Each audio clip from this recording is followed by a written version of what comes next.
producing lots of doctors in this country, but they specialize, and most of them locate in the city.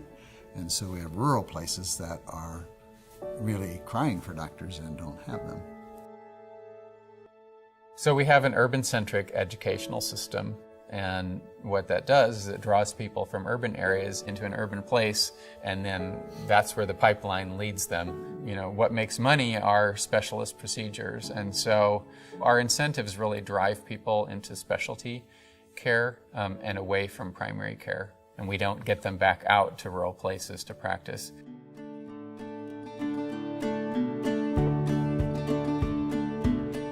We have a long history at the University of Washington of providing education for professionals that are all around the 5-state region of Washington, Wyoming, Alaska, Montana, and Idaho, and that's the WWAMI program. And so we have a long history of educating professionals for rural practice.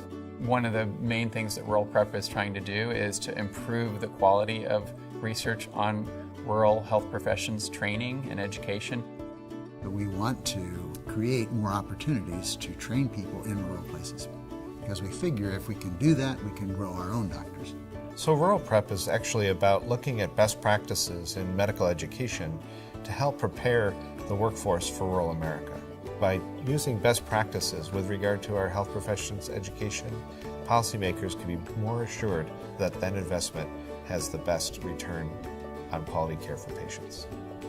And we want to engage this community of educators and students in helping us to actually create the research, conduct it, interpret it, and implement it.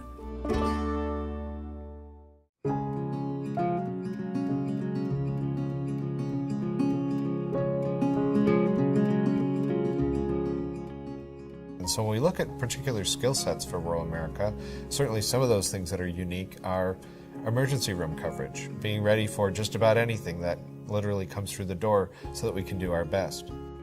Our nearest other medical center that we refer people to is 120 miles away, and so we do pretty much everything there. I've covered everything from blood pressure to a grizzly bear attack. You say to yourself, I'm the doctor who's on call today. And I think part of what Rural Prep can do is give us an opportunity to really prepare people and also to look at the best ways of preparing those folks to be able to do exactly that job. I think getting out of silos is critical to the work that we're doing. A lot of work has been done on physicians, but we also want to look at other members of the primary care team, and so we're trying to broaden the emphasis to look at nurse practitioners and physician assistants, and then supporting providers like social workers, pharmacists, everybody that helps primary care to function. So it's very collaborative in that way. It's not just national organizations, but it's across professions. And so by having them involved from the ground up, they will better be able to help us best produce something that is actually practical. You know, the rurally underserved are some of the most chronically underserved populations in our country. So to give back, that's our goal, that's our dream, that's why we're in medicine. I know for me in particular, working with underserved communities is my passion, and we're not in it for fame or recognition, we're in it for the communities and for the people.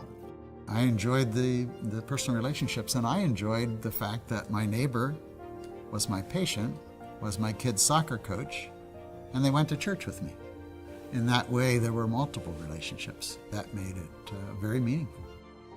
In our digital age, students are now attracted to rural practice in part because they want that relationship.